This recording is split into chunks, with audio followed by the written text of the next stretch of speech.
ओम नमः शिवाय गुरवे सच्चिदानंदमूर्तये निष्प्रपंचाय शांताय निरालंबाय तेजसे। हरिओम प्रभु जी, आज के इस अध्यात्म परिषद में आप सबका स्वागत है। आज का प्रश्न बेंगलोर से रमेश चंद्र वर्मा जी का है, जिसे हम राम वर्मा के नाम से जानते हैं। बड़े विवेकी है। ऐसा कोई दिन नहीं गया सुबह और शाम दोनों टाइम उसके प्रणाम हमें न प्राप्त हुए हो। उन्होंने बहुत सुंदर बात पूछा है कि शास्त्र में कहा गया है कि हृदय गुहा में जीवात्मा एवं परमात्मा छाया की भांति सख्य भाव से दो पंछी की तरह सदा साथ रहने वाले हैं। जीवात्मा भोक्ता एवं परमात्मा साक्षी है। तो जब जीवात्मा परमात्मा का ही अंश है एवं परमात्मा सर्वांतर्यामी सर्वशक्तिमान सर्वज्ञ है एवं सबका नियंता है, तो परमात्मा को जीवात्मा के साथ शरीर में दूसरे पंछी के रूप में एवं साक्षी के रूप में होने की बात का क्या भाव है। देखो प्रभु जी, आपने जो पूछी है बहुत गहरी बात है। जरा पकड़ने का, समझने का प्रयत्न कीजिएगा। अनंत चैतन्य, जिसे हम परम आत्मा परमात्मा कहते हैं। अब परम को समझ लो पहले। आत्मा माने चैतन्य और परम का अर्थ है निरपेक्ष महान, किसी की अपेक्षा से महान नहीं। इतना महान कि उसके बाहर कुछ हो ही नहीं, रह ही नहीं सके, सब उसके अंदर समा जाए। समग्र सृष्टि, ये पृथ्वी ही नहीं, तारा, गैलेक्सी, जो भी सर्जन हुआ है इस युग के, पहले के युग के, उसके पहले के युग के, इस कल्प का, चतुर्युगी का, जब कभी भी जो भी सर्जन हुआ है सब उसके अंदर समाविष्ट हो जाए। इतना बड़ा जो तत्व है उसको कहते परम आत्मा परमात्मा। अब उसका स्वरूप कैसा है? वो चैतन्य स्वरूप है। चैतन्य का मतलब है स्वयं प्रकाश स्वरूप है। शास्त्र ने उसके लक्षण बताए। सत्यम ज्ञानम अनंतम ब्रह्म, उसको ब्रह्म कहा। ब्रह्म माने बृहत्वात्, बहुत बड़ा ब्रह्म, निरपेक्ष बड़ा, बिन शर्ती बड़ा, परिचिन्न, सब परिचिन्नताओं से मुक्त। महत्तम मतलब मुख्यत्वे तीन परिचिन्नता मानी जाती है: देश परिचिन्नता, काल परिचिन्नता और वस्तु परिचिन्नता। परिचिन्नता माने मर्यादा, सीमा। देश की सीमा माने स्थान की सीमा।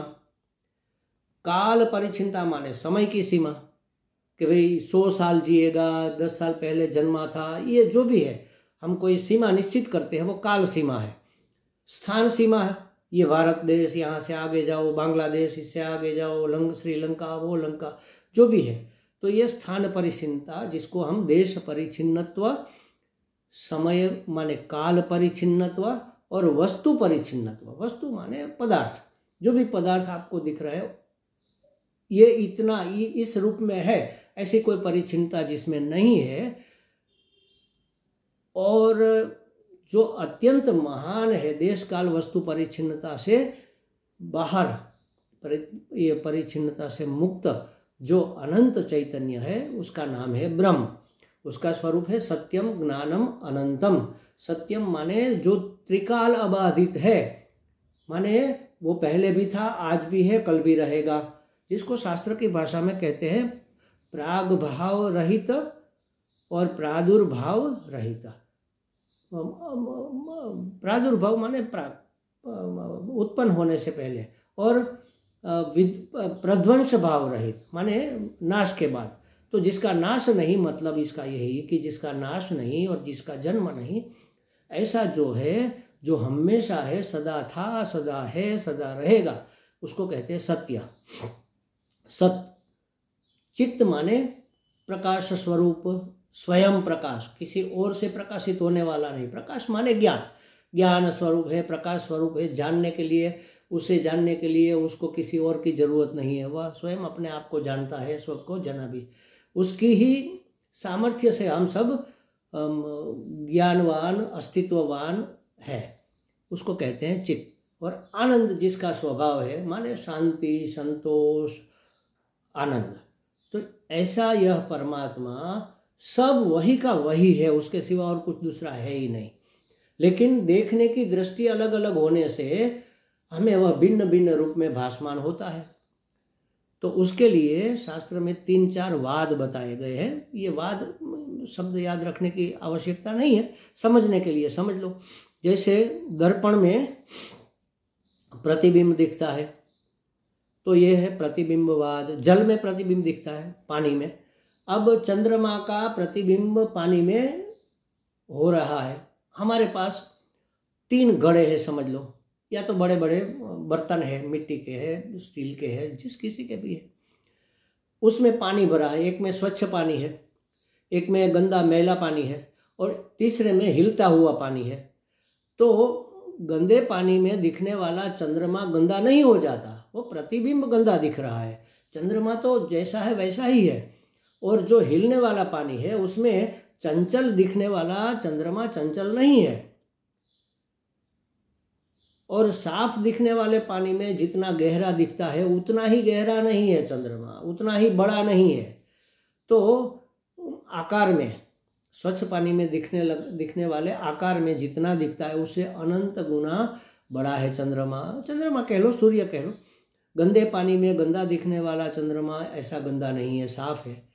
हिलते हुए पानी में दिखने वाला चंद्रमा चंचल नहीं है, स्थिर है, सापेक्षतया स्थिर है। वैसे भले ही गति करता है लेकिन देखने में तो स्थिर लगता है, लेकिन यहाँ तो लंबा चौड़ा हो रहा है हिलकर। तो प्रतिबिंब बिंब का ही है, लेकिन जिस माध्यम में प्रतिबिंब हो रहा है उस माध्यम के धर्म हमें उसमें प्रतीत होते हैं। तो ये हमारा जो देहादि संघात है, अंतःकरण समझ लो, सूक्ष्म देह, वह जल जैसा मान लो, वह आत्मा का प्रतिबिंब उसमें रहता है। अब आत्मा का प्रतिबिंब कैसा दिखता है? जैसा हमारा अंतःकरण होगा वैसा। अंतःकरण चंचल है तो प्रतिबिंब चंचल दिखेगा, अंतःकरण मैला है तो प्रतिबिंब मैला दिखेगा। और उसमें अहम भाव करके चैतन्य ने ही माना कि मैं गंदा हूँ, मैला हूँ, माने कि मैं दुष्ट हूँ, कामी हूँ, क्रोधी हूँ, लोभी हूँ, मोही हूँ, छल कपटी हूँ, रागी हूँ, द्वेषी हूँ, जो भी ये मैल गंदगी मानी जाती है, कषाय माने जाते हैं, वह माध्यम का धर्म है, उपाधि का धर्म है। उसको अपने आप हमने थोप लिया। हम है तो आत्मा ही, आत्मा परमात्मा ही है, लेकिन अपने आप को बस इतना सा। अब इसके लिए दूसरा उदाहरण है, घड़े में आकाश, अवच्छेदवाद जिसको कहेंगे। घड़े में दिखने वाला आकाश अपने आप को बस इतना सा मानता है, घड़े के अंदर देखता है, अरे मैं तो इतना सा हूँ, 5 लीटर का हूँ, और ये बाहर का आकाश तो महाकाश है, उसको परम आकाश कहो और इसको परिच्छिन्न आकाश कहो। तो आकाश परिच्छिन्न थोड़े ही हो गया है, आकाश के टुकड़े थोड़े ही होते हैं। बस उसी तरह अनंत चैतन्य हमारे अंतःकरण में प्रतिबिंब हुआ तो प्रतिबिंबित या तो अवच्छिन्न चैतन्य सूक्ष्म शरीर में परिच्छिन्न चैतन्य ने अपने आप को इतना ही मर्यादित मान लिया, उसके धर्म अपने हो गए। तो एक तीसरा उदाहरण भी ले लो, आत्मा के या परमात्मा के लक्षण क्या है, स्वरूप लक्षण क्या है, जो हमने देखा, सत चित्त आनंद।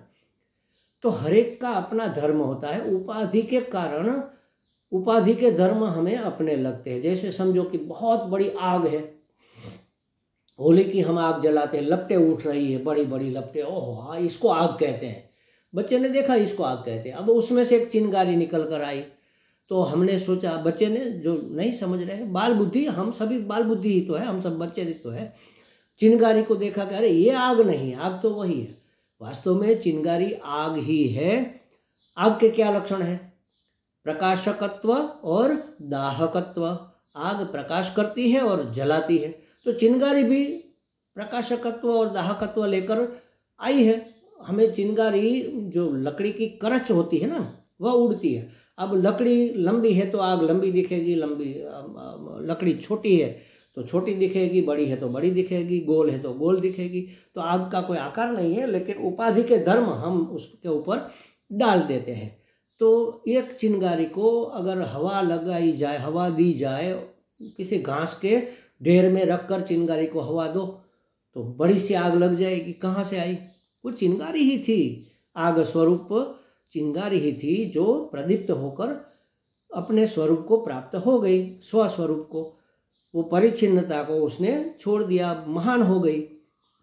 तो उसी तरह हम परिच्छिन्न माने मर्यादित, सीमित नहीं है, हम परम है। इस उपाधि के अंतर्गत अपने आप को मानने के कारण हमें अपने आप की मर्यादा दिख रही है, और मर्यादा किसी को मंजूर नहीं है। सीमा, परिच्छिन्नता, लघुता किसी को मान्य नहीं। हम महान बने, लोग हमें महान जाने, शरीर से, मन से, बुद्धि से, धन से, पद से, प्रतिष्ठा से। क्यों भाई हम ऐसा चाहते? क्योंकि वास्तव में हम महत है, महान है, ब्रह्म है, परम है। और जब तक हम अपने स्वभाव को प्राप्त नहीं होंगे तब तक हमें चैन नहीं मिलेगा। इसलिए हम भिन्न भिन्न प्रकार के उपाय करते रहते हैं महान होने के। धन इकट्ठा करो और धनवान बन के महान हो जाओ, पद प्राप्त करो और बड़े से बड़ा पद प्राप्त कर महान हो जाओ, शरीर सौष्ठव प्राप्त करो, एक्सरसाइज करके पहलवान बनकर महान हो जाओ। गोरे चिट्टे, ये जो ब्यूटी पार्लर चलते हैं ना, गोरे चिट्टे हो जाओ, प्रभावित कर दो सबको और महान हो जाओ। महान होने के प्रयत्न क्यों हो रहे हैं? क्योंकि परिच्छिन्नता, लघुता हमें स्वीकार नहीं है, क्योंकि हमारा स्वभाव ही परम है, महान है, महत है, ब्रह्म है। हम ब्रह्म ही है, लेकिन जानते नहीं। इसलिए भांत भांत की बातों में हम चोंच मारते रहते हैं। रूप में चोंच मारी, धन में चोंच मारी, पद में चोंच मारी, प्रतिष्ठा में चोंच मारी। वास्तव में परमात्मा तो देखता रहता है, वो तो कुछ करता ही नहीं ना। साक्षी उसको कहते हैं जो जानता है, देखता है, समझता है, कुछ करता नहीं, उसको कहते हैं साक्षी। तो परमात्मा वास्तव में कुछ करता धरता है नहीं, लेकिन हम अपने आप को परिच्छिन्न मानकर, परमात्मा होते हुए भी परिच्छिन्न मानकर भांत भांत के फल चखने के लिए भोग करते रहते हैं। भोग करके हम सुखी हो जाए। सुख हमारा स्वरूप है, आनंद हमारा स्वरूप है, सत चित्त आनंद, आनंद हमारा स्वरूप है। उस आनंद की प्राप्ति के लिए हम विषय भोग करते हैं। तो दो पंछी जो कहा ना, एक जीव के रूप में अपने आप को जो मानता है वह परिच्छिन्न भांत भांत के विषय भोग करता है, फल चखता है और मीठा मीठा प्राप्त करके नाचता है, खुश होता है, और कड़वा कड़वा थू करके माने सुख और दुख को भोगता रहता है। जबकि दूसरा पंछी जो दूसरा नहीं है, वास्तव में वह अपना स्वरूप ही है, वह परम है, वह देखता और रहता है, बस अपने आप में मस्त है, मगन है, खुश है। ऐसी खुशी जो कभी जाए नहीं और दुख कभी आए नहीं, उसको आनंद कहते हैं। तो हम अपने आप को जीवात्मा मानकर सुख के लिए, परम होने के लिए भिन्न भिन्न बातों में अपनी चोंच मारते रहते हैं। धन में, पद में, प्रतिष्ठा में, रूप में, गुण में, सब में महान होने का प्रयत्न करते हैं। वास्तव में कोई दो पंछी नहीं है, एक ही पंछी दो रूप में दिख रहा है। आप समझो घर में आए तो आपके बच्चों के लिए आप पापा जी हैं, लेकिन जब आप अपनी हॉस्पिटल में, दवाखाने में जाते हैं तो वहाँ आप डॉक्टर हैं, डॉक्टर राम वर्मा। तो आप डॉक्टर है या पापा है? दोनों आप ही है। दोनों जगह अलग अलग एंगल से आपको देखा जाता है। बच्चों के सामने वह पिता के रूप में आपको देखते हैं और दवाखाने में दर्दी लोग आपको डॉक्टर के रूप से देखते हैं। बस उसी तरह परम चैतन्य जब किसी मर्यादित उपाधि के द्वारा व्यक्त होता है, आवृत होता है। घड़ा है, घड़े ने आकाश को आवृत नहीं कर लिया, घड़े ने आकाश को एक टुकड़ा काट नहीं लिया, घड़े ने आकाश को सीमा में बद्ध नहीं कर लिया, लेकिन घड़े के अंदर का जो आकाश है वह यह समझे अगर कि मैं तो इतना सा हूँ, तो उपाधि के धर्म उसको लग जाएंगे। उसी तरह अज्ञान के कारण, अविद्या के कारण हमने समझ लिया कि हम तो जीवात्मा है, और इतने से है तो उपाधि के धर्म, ये शरीर अगर हमने अपने आप को माना है तो शरीर तो जन्मा है, तो हम भी जन्मे हैं। शरीर मरेगा तो हमें भय लगता है कि हम मर जाएंगे, अरे रे हम मर जाएंगे। हमारे सभी उपाय अमर होने के लिए है। क्यों? मतलब टिके रहने के लिए, सलामत रहने के लिए है। क्यों? क्योंकि हम मानते हैं कि हम जन्मे हैं तो हम मरेंगे। अरे न तो हमारा जन्म है न तो हमारी मृत्यु है। हम तो देखो बचपन का शरीर था हमारा, वह शरीर तो चला गया, जवानी का शरीर आ गया। हम थोड़ी ही चले गए, जवानी का शरीर मर गया, प्रौढ़ अवस्था का शरीर आ गया, तो हम थोड़े ही मर गए, हम थोड़े आधे हो गए। अब ये शरीर जो है वृद्धावस्था का वह भी जाएगा, तो हम तो रहेंगे ना। हमारा न तो प्राग भाव है, मतलब जन्म से पहले अभाव हमारा नहीं, ना तो हमारा प्रध्वंस अभाव है, मृत्यु के बाद भी हमारा अभाव नहीं, हम तो है ही। हम माने मैं, माने आत्मा। तो अगर हम शरीर को मैं मानेंगे तो शरीर के धर्म जन्मना मरना हमारे हो जाएंगे। शरीर का काला गोरा होना हमारा काला गोरा हो जाएंगे। इंद्रियों में एकात्म करके, इंद्रियों का तादात्म्य करके हम कहेंगे कि हमने देखा, देखती आँख है, तो अगर हमने देखा तो अच्छा लगा तो हम खुश है, बुरा लगा तो हम ना खुश है। हमने सुना, मधुर सुना तो खुश है, कर्कश सुना तो ना खुश है। तो ये पंछी चोंच मारता रहता है, ये जीव पंछी है। महाराज जीव को पंछी कहा है, परमात्मा को ये उपमा के रूप में, उदाहरण के रूप में दिया गया है। देखो जैसे एक आग का गोला होता है ना, हम कहते हैं ये आग का गोला है, दूर रहो उसको छूना नहीं। लोहे का गोला आग में तपाकर लाल गुम हो गया।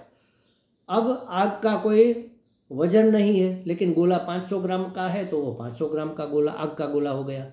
आग गोल नहीं होती, लेकिन उपाधि का धर्म लग गया, गोल दिखने लगी। और गोले को भी आग का धर्म लग गया। गोला जलाता नहीं है, वो तो लोखंड है, काला है, ठंडा है, लेकिन वो लाल लगने लगा और गर्म लगने लगा। परस्पराध्यास हो गया, इसको कहते हैं परस्पर अध्यास हो जाना। अध्यास माने भ्रम हो जाना। हमें भी भ्रम हो गया है कि हम ये देह है, हम यह शरीर है, हम परिचिन है, हम काले गोरे हैं, हम विद्वान और बुद्धिमान है या बुद्धू है। मैं हूँ, इसके बीच में जो भी शब्द आप डाल सको वह सब उपाधि है। जैसे मैं बुद्धिमान हूँ, मैं मनुष्य हूँ, मैं पुरुष हूँ, मैं सन्यासी हूँ, मैं वक्ता हूँ, मैं सुखी हूँ, मैं दुखी हूँ, मैं सलामत हूँ, मैं असलामत हूँ, जो भी शब्द आप इसके बीच में डाल सको वो सब उपाधि के धर्म है। अगर अपने आप को वह मान लिया, मैं शरीर हूँ, मैं पुरुष हूँ, मैं सन्यासी हूँ, मैं वक्ता हूँ, मैं सुखी हूँ, मैं दुखी हूँ, मैं तंदुरुस्त हूँ, मैं अस्वस्थ हूँ, ये सब हमने उपाधि के धर्म अपने आप पर ओढ़ लिए। तो इस सभी धर्मों में चाँच मार मार कर उसको चखा हमने। जो मीठा लगा वो गप, कड़वा लगा वो थू, तो सुखी दुखी होते रहे। वास्तव में जो अनंत चैतन्य है वह कुछ करता नहीं, वह तो साक्षीवत बस देखता जानता रहता है। देखना माने जानना, जानना और समझना, बस देखता रहता है, कुछ करता धरता नहीं है। वह है परम आत्मा, परमात्मा जिसको हम कहते हैं, मैं कहते हैं, वह आत्मा साक्षी ही है, लेकिन अपने स्वस्वरूप को नहीं जानने के कारण उपाधि के धर्म को अपने पर ओढ़कर अपने आप को परिचिन्न जीवात्मा मान लिया, इसीलिए सुखी दुखी हो रहे। हमें लगता है बातें तो थोड़ी गहरी थी, लेकिन हमने जितना हो सका सरल करने का प्रयत्न किया है। तो रमेश चंद्र जी वर्मा जी को कुछ स्पष्टता हो गई होगी। हरि ओम।